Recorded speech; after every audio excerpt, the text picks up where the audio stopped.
Hello, BookTube. It's Tag Tuesday, and I have a tag for you that I saw. I've seen it everywhere now, but the channel that gave me the final nudge to do it myself, I believe I've been tagged on it, but I'm blanking now if I have or if I have who's tagged me. But I saw it on Roz at Scallydandling About the Books, and she did it, and watching and loving her version of the tag finally prompted me to do a version of my own. It's the 10 years, 10 books tag that was created by Rick MacDonell. And it's where you go back in time 10 years and you pick a book from each year and talk about it a bit. A book that stands out or a book that symbolizes the year or some way for you. And Roz is not the first booktuber to anguish over this and to say that there's just no way to do that. And me too. I also anguished over doing this. Some of you may know that I've been keeping a list of the best and worst books of the year every year for a very long time on my literary blog, Steve Reads, which has now been folded into being a part of Open Letters Review, and was before that a part of Open Letters Monthly. I review all sorts of things, talk about all sorts of books all year long, but at the end of the year, in December, I give a listing of the best 10 books in all the genres that I read, plus the worst fiction and the worst nonfiction. And when I was thinking about doing this tag, I agonized over it because of that, because of all those lists, which aren't readily available. Not all of them. They're not anywhere near in as pristine a readily available format as I would like. I envision a thing where every one of those lists that I've ever done is all there, and it's all the authors are cross-linked so that you can find out immediately how many times an author has made the list or whatnot. Sooner or later, someday, that will happen. But in the meantime, I thought that the approach that I might take to this would be to go through each year from 2010 to 2020 and give you not only a book from one of the lists that I did that year, but also a book from that year that didn't make a list, but that has stuck in my mind or grown in my mind as something that is good, that is worth your time. So we'll go all the way back to 2010 to start off. And the book that was on the list is, I have the iPad here, the book that was on the list is Cleopatra by Stacy Schiff, which I was initially skeptical about when I heard about it, because I thought, you know, there have been 80 million books about Cleopatra. Surely everything that could possibly be written about her has already been written. We don't know that much about her. It's not that much. You can cover it in a chapter. So surely this will be just a lot of might-haves and surely must-haves and whatnot. And Stacy Schiff completely proved me wrong. She reminded me that I read history for how it's written, not for what it says. Which is why I can still love people like Livy or Francis Parkman, even though technical research on their subjects has superseded them. And this is the best combination, because it's great technical research, but also terrific writing. Cleopatra just gave me a brief moment of humility. But the book that's off the list is by Mary Roach, who a lot of you will know as a popular science writer. And the book from 2010 of hers that I ended up liking, I've thought about it, I liked it more than I originally thought, is Packing for Mars, which is her book about what happens to the human body when it leaves the biome of Earth. Even high altitude in Earth's ionosphere, but then beyond that in zero gravity, for instance. This author has a marvelous way, as any of you will know who've read her, she has a marvelous way of digesting the science of her subject and then conveying it in a really enjoyable way. Then we'll move on to 2011, and the book from the list was The Information by James Gleick, which is a terrific overview of what information is and how we should think about it, how we should manipulate it. I thought the book would be way over my head, and I loved it. Absolutely loved it. A terrific book with a terrific line that information is not knowledge, and knowledge is not wisdom. I would think that you would think that a book like this would itself be superseded, but no, the thinking in this holds up just fine. Well worth your time.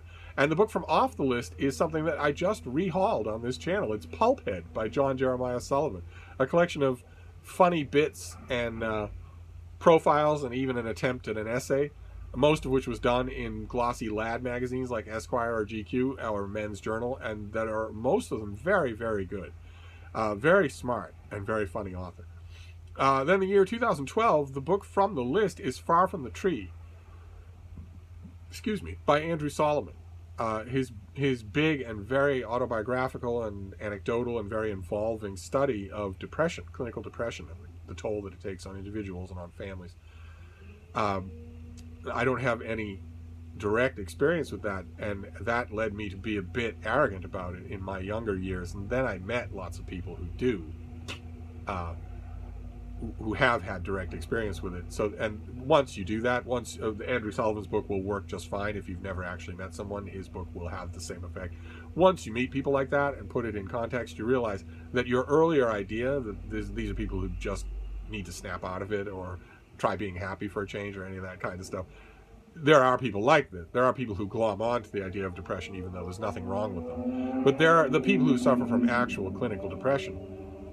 It's an order of magnitude different, and this book is really good on that subject. And the book from off the list is The First Four Notes by Matthew Guerrieri. Guerrieri,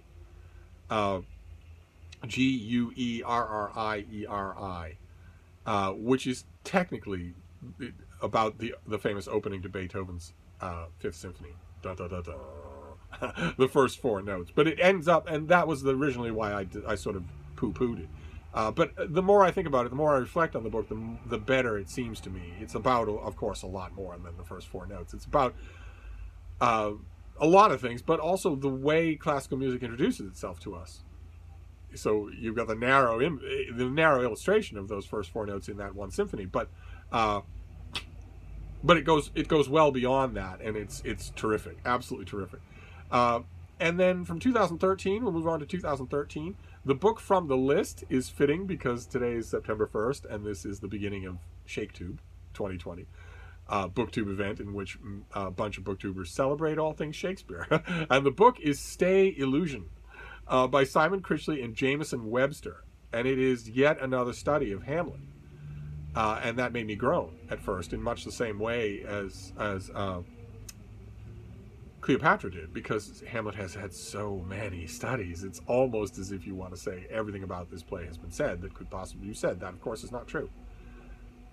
You can't say enough about this play. It changes, it adds with every reader, with every listener, with every audience member. And this book taught me a lot. It showed me, it made me think a lot. It didn't convince me a lot of the time, but if you know Hamlet well and you've read a lot of books on it and you're thinking that same way, that I might as well declare a moratorium on Hamlet books because they're all the same. Try this one. And the book from off the list is Access All Areas by Sara Wheeler. And this is a collection of travel pieces from the greatest living travel writer of our time. An author of many great books of travel writing. And this collection had a lot of inward-looking pieces on why she would go to all these godforsaken corners of the world and walk around in them, even though she's physically miserable the whole time, or many, many, many instances of the time. Just if you're a fan of travel writing, you've somehow not read Sara Wheeler, this is a great book to start with. Then we go on to 2014, a singularly bad year for books. Just dumb, rotten, manipulative, angry, stupid, ill-informed books everywhere you look. But there were gems. And the book from the list in 2014 was unlikely. I would have thought, looking at it ahead of time, that again I would dismiss it. It's Reading the Grapes of Wrath by Susan Shillinglaw, and it's just a thin volume, I think, from Penguin, just a meditation on Steinbeck's The Grapes of Wrath, which is not a novel I particularly like. It's not an author I particularly like. And this book was astounding, just astounding. So insightful and so inviting. It made me grab The Grapes of Wrath and actually try it again. The highest compliment such a book could have. It made me do that. The book didn't do it for me, and that's not Susan Shillinglaw's fault at all. She did her best. The burden is still on the book, and that didn't happen. But her book about the book is first-rate reading. And then off the list for that year is Dataclysm by Christian Rudder, which is a book about something that is going to get more and more important or be ignored to the detriment of everyone involved, and that is your personal data. All of your personal data. So not just what it used to be considered, a file somewhere.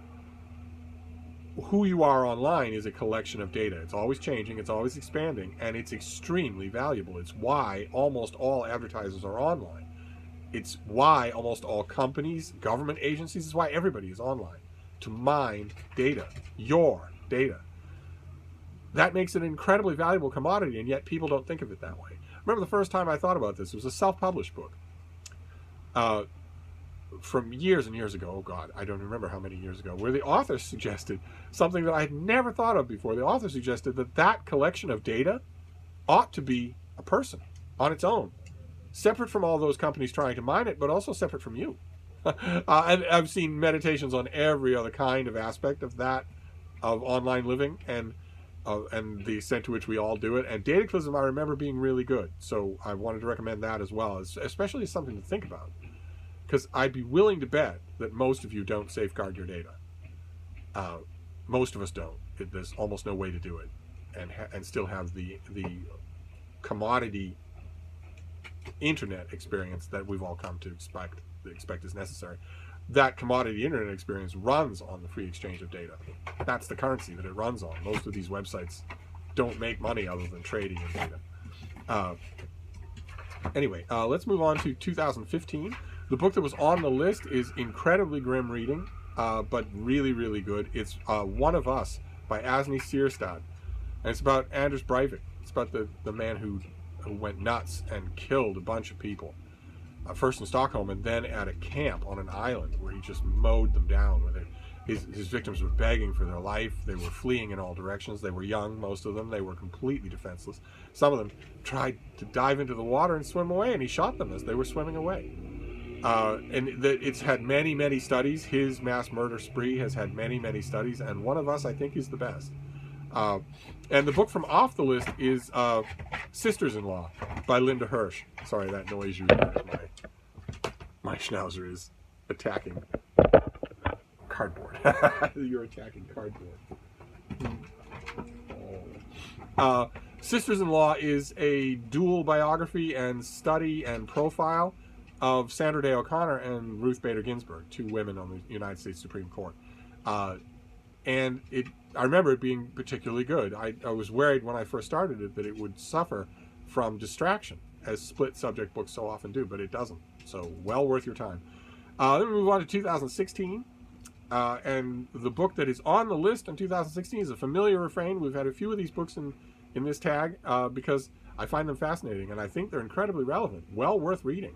And this one is The Four-Dimensional Human by Lawrence Scott. Another study of what the presence of the internet in our lives has done to our lives. So not a study of the internet, but a study of what it's done to us. What are we that previous generations would not have understood? How is this changing us? And extremely well written, extremely insightful. And not really, as far as I can remember, not really superseded by anything, even though 2016 is an eon ago in terms of social technology. And then the book from off the list is Weapons of Math Destruction by Cathy O'Neill, which is another data book. It's another. This is definitely a trend you can see growing in the 21st century as more and more books get written about the digital world, about the digital effects on humans. And Weapons of Math Destruction is the same way. It's the same thing, only it's extremely good, penetrating in its insight.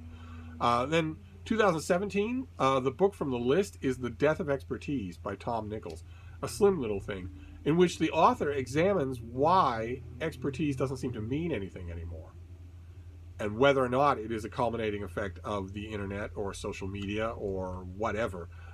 He entertains a lot of possibilities, and he's really a whip smart writer on writing about all of them, about what place expertise holds in the world today and why it seems so much under fire, why it seems like that it doesn't matter even in avenues and arenas where it should. Completely fascinating. No matter what you think on the subject, you're gonna be fascinated by the book. And the book from off the list is Nomadland by Jessica Bruder, where she examines in great personal detail the lives of people who were economically ruined by the Great Recession of 2008 and subsequent recessions in 2010 and 2012.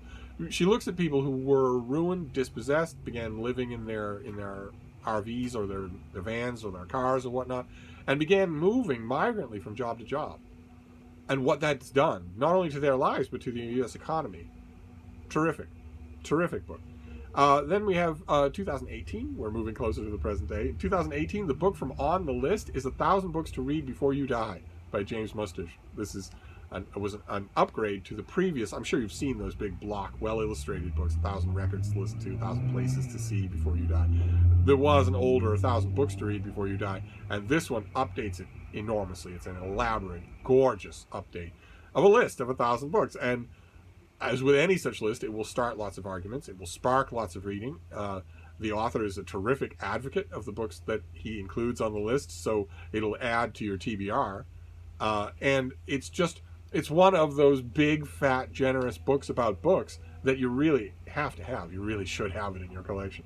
It isn't as dumb as a lot of these lists can be. There's nothing dumb about it at all, even though I, of course, found some glaring omissions. I'm sure that other people would as well. That's half the fun of such a list. And the book from off the list is Dope Sick by Beth Macy, which is her study. It starts off with a study of OxyContin and how it has flooded the United States, but then she moves on to the broader, broad-scale opiate addictions, and also who's responsible. The drug companies, the particular family that's involved. Who are the people that made this happen? How did it get to happen? Right in the face of public health alarms and right under the nose of lawmakers on the state and national level. How did this happen? And always throughout Dope Sick, putting extremely touching personal faces on all of it. Just a first-rate book on a subject that has been covered a million times. Then we get to 2019. The book from the list is depressing reading, but more important now than ever. It Came From Something Awful by Dale Barron. I don't know if it's out in paperback yet, but it's a book about 8chan, 4chan, Reddit, sort of taking up Donald Trump's presidential candidacy as a meme. These places and also alternate alt-right websites and whatnot sniffed out with preternatural speed all the things in 2015 that Donald Trump was not saying. The whole world was concentrating on the stuff that he was saying. But these people, long before Charlottesville, were sniffing out the things that he wasn't saying and realizing that he was an ally, or at best a useful tool.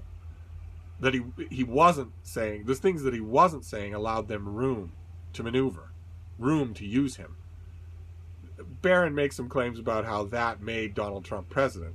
I think the people who made Donald Trump president couldn't find 4chan with a map and a compass, but nevertheless, the book is extremely thought-provoking in very depressing ways. Not Barron's fault, it's just his subject matter. He's a terrific writer. But we are a month away from the 2020 U.S. presidential election, so the book is worth your time to read, especially in light of the almost certain result of that election. And a book from off the list from 2019 is The Five by Hallie Rubenhold, a book that I originally read and sort of bypassed, and I've thought about it a lot since then, and it's gone up in my estimation. It's about the victims of Jack the Ripper. We know the standard thumbnail story of Jack the Ripper, the world's first stereotypical mass murderer operating in a tiny patch of ground in Whitechapel in 1888, killing prostitutes.